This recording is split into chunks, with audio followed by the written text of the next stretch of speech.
Assalamualaikum warahmatullahi wabarakatuh. Ivan Villa jumpa lagi di channel Evakan Valuk. Kali ini saya akan membahas tentang teori kecepatan cahaya dan korelasinya dengan ayat-ayat suci Al-Quran. Kita percaya bahwa Al-Quranul Karim sebagai pedoman hidup kita, baik pedoman dalam menjalankan syariat-syariat Islam, juga pedoman bagaimana mengetahui ilmu pengetahuan, teknologi, dan sains. Al-Quranul Karim selalu menawarkan, selalu memberikan solusi semua permasalahan kita, baik untuk segala urusan duniawi, yaitu tentang ilmu pengetahuan, tentang sains, tentang bagaimana kita berhubungan dengan sesama manusia. Al-Quran juga menjadi pedoman kita, terutama untuk kehidupan akhirat kelak. Karena bagi umat Islam, kehidupan akhirat adalah tujuan. Sehingga kalau kita mencapai tujuan di akhirat, kita memerlukan jalan. Jalannya itu adalah mengikuti rambu-rambu yang ada di Al-Quranul Karim. Mari Ivan Villa saksikan kajian saya tentang kecepatan cahaya dan Al-Quranul Karim. Sebelum kita membahas kecepatan cahaya, kita harus bahas dulu galaksi kita, yaitu galaksi Bima Sakti, yang berisi sekitar 200 miliar matahari. Para ilmuwan percaya bahwa 90% dari galaksi Bima Sakti terdiri dari materi gelap yang memberikan halo misterius. Ini berarti bahwa semua materi bercahaya yang dapat dilihat melalui mata telanjang atau teleskop hanya membentuk kurang dari 10% massa Bima Sakti. Adapun halo yang dimiliki galaksi Bima Sakti bukanlah jenis cahaya konvensional dan sebenarnya tidak dapat dilihat. Diameter galaksi kita atau Bima Sakti adalah 105.700 tahun perjalanan cahaya. Ingat, 105.700 tahun perjalanan cahaya. Pesawat dengan kecepatan tertinggi saat ini, teknologi pesawat kecepatan tertinggi saat ini adalah pesawat ulang-alik yang diberi nama Juno, punya Rusia, dengan kecepatan 265.000 km per jam. Sedangkan kecepatan cahaya sendiri adalah 300.000 km per detik. Ingat, 300.000 km per detik. Kita bahas pelan-pelan sebagai analogi nanti berapa jarak bumi ke matahari, berapa jarak bumi ke Mars, ke Merkurius, ke Neptunus. Nanti akan ada, kita akan tahu, bisa melogikakan, bisa menerima akal kita apakah kecepatan cahaya ini masuk akal, dan kita korelasikan dengan ayat suci Al-Quranul Karim. Sebagai landasan rumusan adalah kita ambil tempat kita berpijak, yaitu bumi. Jarak antara bumi dan matahari sebagai titik, nanti titik setar kita adalah matahari, tetapi kita harus hitung fondasi rumusan kita adalah jarak dan kecepatan dari bumi ke matahari. Jarak bumi ke matahari adalah 150 juta kilometer. Dan untuk jarak 150 juta kilometer dibutuhkan waktu 8 menit kecepatan cahaya. Dibutuhkan waktu berapa?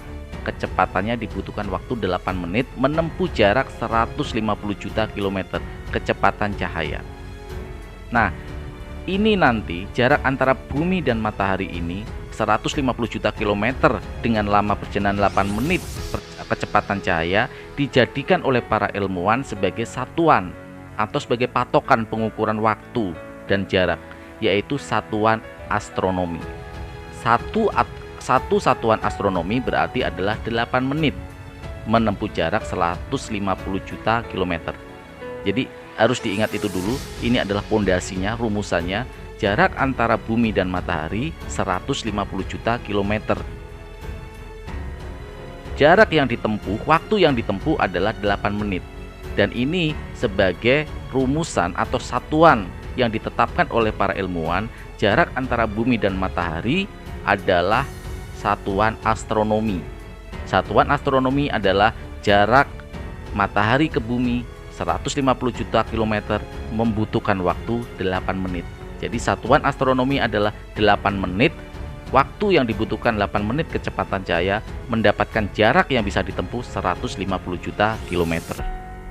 Sekarang kita mulai perjalanan kita dari titik startnya, yaitu matahari, ke planet pertama yang mendekati matahari adalah Merkurius. Jaraknya adalah 60 juta kilometer. Jarak antara matahari dan Merkurius adalah 60 juta kilometer. Ingat, kita tadi pakai rumusan satuan astronomi, yaitu 8 menit mendapatkan jarak, menempuh jarak 150 juta kilometer. Berarti kalau 60 juta kilometer berarti dibagi 3 ya. Kalau kita pakai rumusan satuan astronomi yang tadi saya bilang, berarti jarak matahari ke Merkurius membutuhkan waktu 0,4 SA, atau waktu yang ditempuh adalah 3 menit. Jadi waktu yang ditempuh adalah 3 menit karena kita pakai rumusan satuan astronomi. Jadi kita dalam waktu 3 menit, kalau kita di matahari, kita punya kendaraan yang mempunyai kecepatan cahaya, jarak yang ditempuh antara matahari ke Merkurius membutuhkan waktu 3 menit.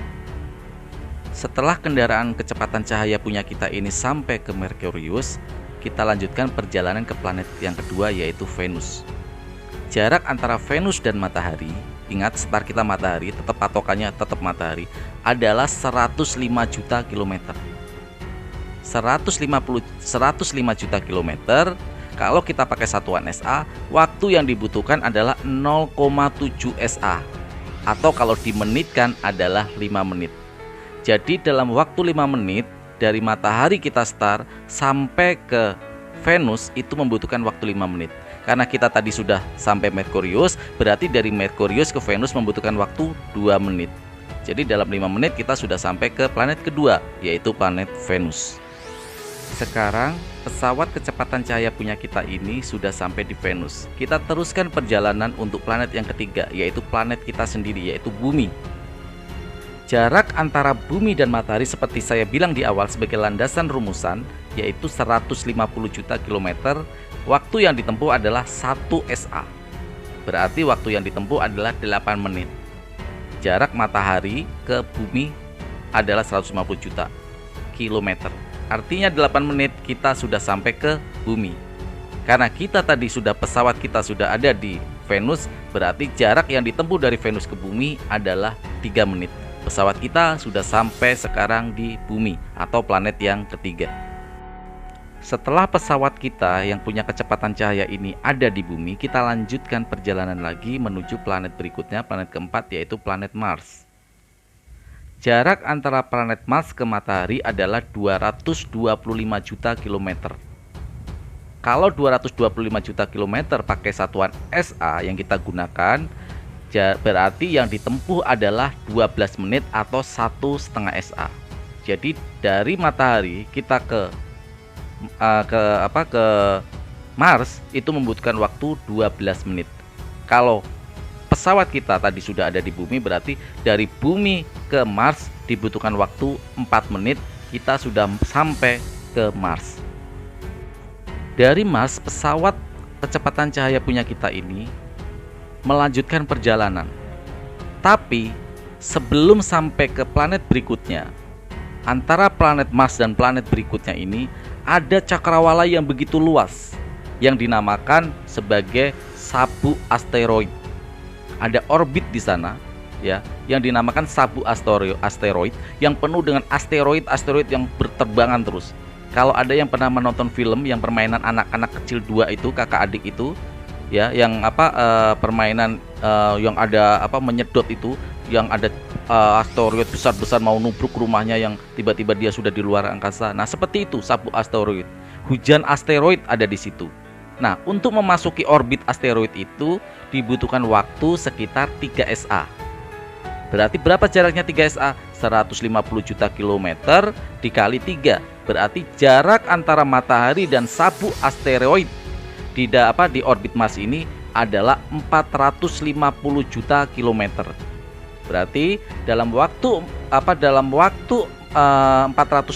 jarak 450 juta kilometer ini ya dibutuhkan waktu 3 SA. Berapa 3 SA? 3 SA adalah 8 menit kali 3. Berarti waktu yang ditempuh dari matahari untuk sampai ke sabuk asteroid adalah 24 menit. Kita sudah sampai di orbit Mars, yaitu sabuk asteroid yang ada hujan asteroid itu. Pesawat kita sudah sampai di situ. Ya, karena pesawat kita canggih dilengkapi dengan radar untuk tubrukan, jadi kita bisa menghindar semua di situ ya. Kita bayangkan seperti itu Pak Ivan Villa, biar kita bisa Bisa membayangkan bagaimana kita menaiki sebuah pesawat itu. Nanti ada korelasinya dengan ayat suci Al-Quran dan kecepatan cahaya ini seperti apa. Kita lanjutkan perjalanan kita lagi, para Ivan Villa. Pesawat kita sekarang sudah keluar dari sabuk asteroid, orbit Mars tadi. Sekarang sampai ke planet berikutnya, yaitu planet Jupiter. Jarak antara matahari ke Jupiter, waktu yang dibutuhkan adalah 5 SA. Berapa berarti 5 SA? Waktu yang dibutuhkan adalah 40 menit. Berapa 40 menit itu? 40 menit adalah 150 ya, 150 juta kilometer dikali berapa berarti? Dikali 5. Artinya jaraknya adalah 750 juta kilometer. Jarak 750 juta kilometer antara Jupiter dan matahari ditempuh waktu dalam 5 SA atau 40 menit. Setelah itu, dari Jupiter kita melanjutkan lagi pesawat cahaya kita, kecepatan cahaya kita masuk ke dalam planet Saturnus. Jaraknya adalah berapa? Jaraknya adalah 10 SA. Berapa 10 SA itu? 10 SA adalah 80 menit. Waktu 80 menit berarti adalah 150 juta kilometer dikali 10. Berarti jarak antara planet Saturnus ke matahari adalah 1,5 miliar kilometer. Setelah 80 menit kita sudah tiba sekarang di Saturnus. Kita lanjutkan perjalanan lagi ke Uranus. Jaraknya adalah sekitar 20 SA. Berarti sekitar 3 miliar kilometer. Ya, 3 miliar kilometer. Waktu yang dibutuhkan berapa? Waktu yang dibutuhkan adalah 8 menit kali 20, 160 menit. 160 menit atau kalau di ini berarti 2 jam 40 menit ya. Kita sudah sampai dari matahari, pesawat kita sekarang sudah sampai ke Uranus. Sudah sampai kita ke Uranus nih. Dari Uranus sekarang pesawat kita melanjutkan ke planet berikutnya yaitu Neptunus. Waktu yang dibutuhkan adalah 30 SA. Waktu yang dibutuhkan adalah 30 SA. Berarti berapa? 30 dikali 8, 240 menit. Dalam waktu 240 menit pesawat kita yang berkecepatan cahaya sekarang sudah sampai ke Neptunus. Kalau jaraknya, miliaran, hitung sendiri ya para Ivan Villa ya. Nah, setelah sampai ke Neptunus membutuhkan waktu 240 menit, lanjut kita ke ujung dari galaksi Bima Sakti, yaitu ke Pluto. Dulu Pluto planet, di pelajaran-pelajaran sekolah zaman saya dulu juga masih planet, tapi sekarang sudah anulir. Sekarang dia bukan planet lagi, bukan dijuluki sebagai planet lagi. Waktu yang dibutuhkan untuk sampai planet Pluto adalah 330 menit. Atau kalau dalam satuan SA adalah 41,25 SA. Jadi dalam waktu 330 menit, berarti 330 menit berarti 5 jam setengah. 5 jam setengah pesawat yang mempunyai kecepatan cahaya milik kita ini dalam waktu 5 jam setengah dari matahari, dalam waktu 5 jam setengah kita sudah sampai keluar di orbit galaksi Bima Sakti. Nah, di sini para Ivan Villa saya jelaskan korelasinya apa yang saya terangkan ini dengan ayat suci Al-Quran. Bagaimana kecepatan cahaya, bagaimana bumi, bagaimana langit, samawati, bagaimana earth atau bumi ini saya akan korelasikan dan sangat logis, sangat luar biasa Al-Quran terkorelasi dengan apa yang disebut kecepatan cahaya ini. Ayat pertama yang korelasinya dengan kecepatan cahaya adalah Asy-Sajdah ayat 5. A'udzubillahi minasyaitonirrajim, bismillahirrahmanirrahim, yang artinya dia mengatur urusan dari langit ke bumi, kemudian urusan itu naik kepadanya dalam satu hari yang kadarnya adalah 1000 tahun menurut perhitunganmu. 1 tahun menurut perhitunganmu ya, 1 tahun menurut perhitunganmu, underline itu. Nah, kalau kita lihat ayat ini melalui perhitungan yang bisa kita logikakan seperti yang saya jelaskan tadi antara jarak matahari ke planet-planet tadi yang ditempuh ya, berdasarkan rumus kecepatan cahaya yang kita tadi bahas, dapat dibuktikan bahwa surah As-Sajdah ayat 5 ini menjelaskan mengenai kecepatan cahaya. Karena apa? Kata kunci yang diungkap Allah pada ayat ini adalah menurut perhitunganmu atau mimma ya'uduna. Nah, Bahkan apabila suatu benda yang bergerak dengan kecepatan cahaya, pesawat kita tadi ya, selama 1 hari akan menempuh jarak yang sama dengan jarak yang ditempuh bulan dalam mengitari bumi sebanyak 12.000 kali. Kenapa 12.000 kali? Dalam 1 tahun ada 12 bulan. Itu setara dengan 1000 tahun perhitungan bulan. Ya. Nah, kalau kita rumuskan seperti ini, kita akan dapat memahami bahwa kecepatan cahaya itu ada di dalam Al-Qur'anul Karim. Saya kasih analogi seperti ini para ikhwan fillah, ya. Ketika malaikat Jibril diutus oleh Allah Subhanahu wa taala menyampaikan firman-Nya kepada Nabi Allah Muhammad sallallahu alaihi wasallam. Ketika dibutuhkan waktu sampai kepada Nabi Muhammad SAW, berarti yang dibutuhkan adalah 1 hari menurut Allah. Ingat, 1 hari menurut Allah. Ini logika ya. Ini semisal. Kalau 1 hari menurut Allah berarti menurut apa? Menurut manusia berapa? 1000 tahun bagi 1 hari. Kalau 1 hari menurut Allah berarti di dalam hitungan ini, kalau kita pakai patokan kecepatan cahaya SA tadi, waktu yang dibutuhkan malaikat Jibril untuk sampai kepada Nabi Allah Muhammad SAW dalam memenuhi perintah Allah untuk menyampaikan firman-Nya adalah 0,0000 sampai 9 kali, baru koma, baru 1 detik. Ini waktu yang kecepatan yang dibutuhkan malaikat Jibril untuk menemui Nabi Allah Muhammad SAW dalam memberikan firman Allah. Nah, kalau kita bisa sampai di landasan logika seperti ini, kita akan bisa tahu para ikhwan fillah bahwa apa yang dikatakan orang-orang tua zaman dulu, orang hidup itu cuman mampir ngombe, orang hidup itu cuman sekedar main-main, cuman mampir di dunia ini. Itu bukan kata-kata omong kosong, tapi kata-kata penuh makna, bukan hanya bermakna metafor, tapi bermakna nyata. Sekarang kita logikakan gini. Rata-rata umat manusia saat ini umurnya 70 tahun, ya, 70 tahun. Karena 1 hari adalah bagi 1000 tahun, ya, dibagi ke 70 tahun, 70 tahun dibagi 1000 tahun dalam 1 hari berarti 24 jam dibagi, berarti kita hidup cuma 1,5 jam dalam perhitungan Allah. Di sisi Allah kita hidup ini cuma 1,5 jam. Masya Allah. Jika kita bisa memahami ke sana, melogikakan ke sana, betapa kita hidup di dunia itu cuma sebentar di mata Allah Subhanahu wa taala. Jadi apa yang akan kita sombongkan? Apa yang akan kita bangga-banggakan? 70 tahun menurut kita. Sedangkan Allah tadi mengatakan di dalam Quran surat As-Sajdah ayat 5, 1000 tahun bagi kamu adalah 1 hari di sisi Allah. Kita logikakan, ya, kita logikakan pelan-pelan. Kalau umur manusia 100 tahun saja, berarti kalau 1 hari di sisi Allah 1000 tahun berarti 1/10-nya.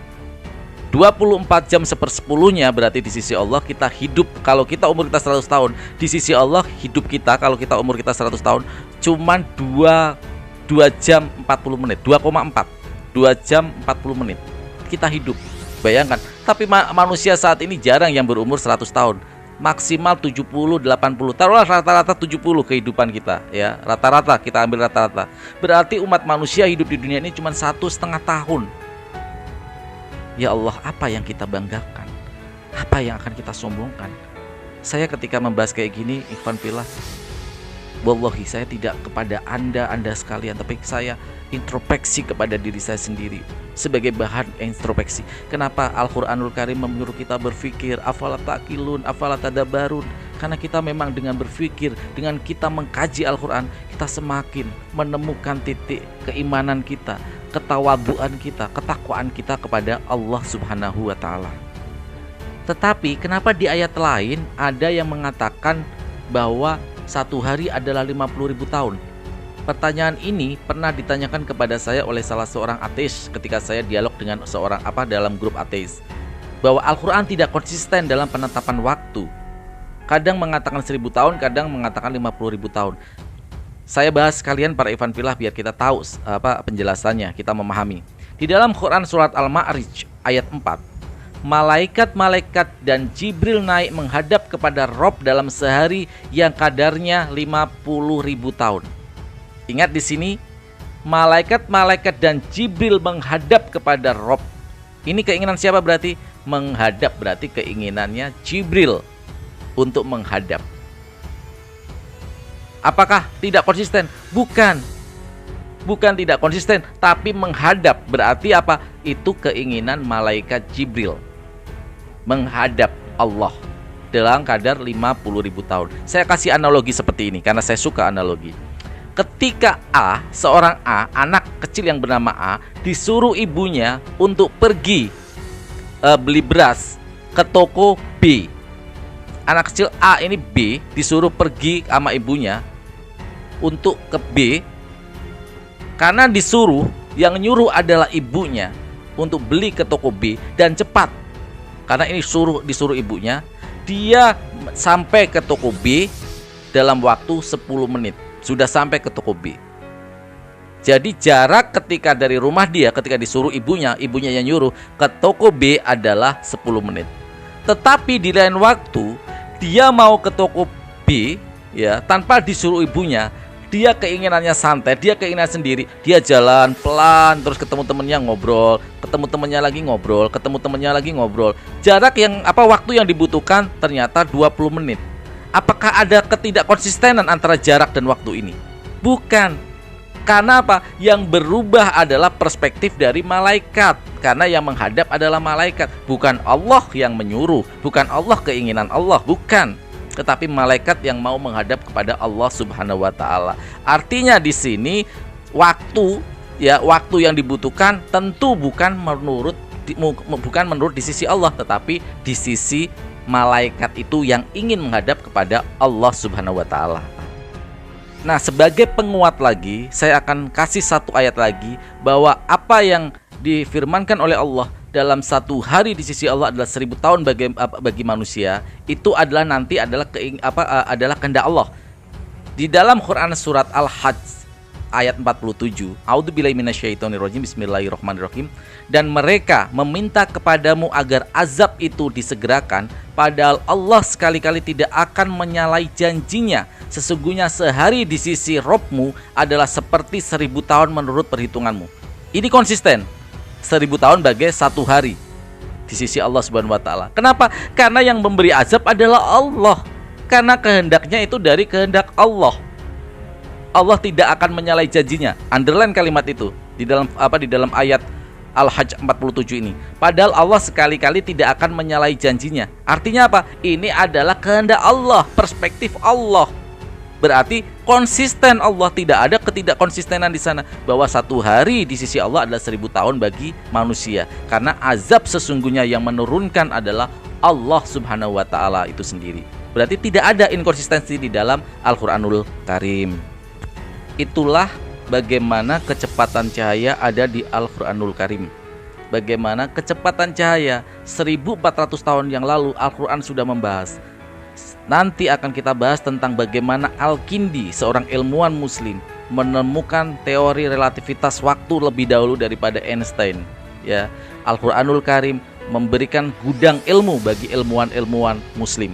Tetapi karena takut terlalu panjang, jadi saya cukupkan, nanti di lain berikutnya saya bahas part 2-nya ya, lanjutan ini.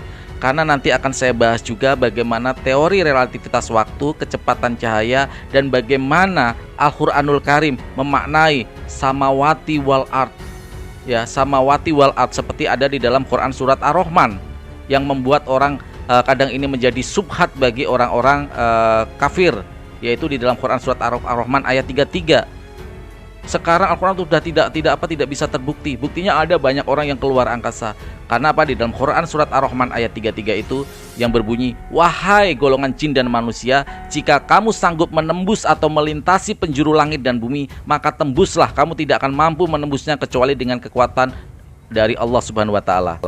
Kalau kita memanai seperti Kristen bahwa langit dan bumi adalah tempat kita yang kita pijak dan yang kita lihat di atas itu adalah langit, tentu Al-Qur'anul Karim akan gugur. Tetapi Al-Qur'anul Karim tidak akan pernah salah.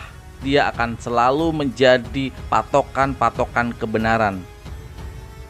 Nanti akan saya bahas apa sih sebenarnya makna samawati wal ard di dalam Al-Qur'anul Karim. Benarkah seperti yang dipahami banyak orang yang kadang-kadang tidak mau berpikir, yang mengatakan bahwa bumi hanyalah kita, yang kita pijak ini, langit adalah yang kita lihat di atas.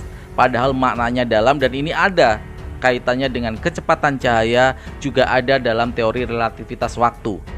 Saya akhiri sampai di sini materi ini dulu.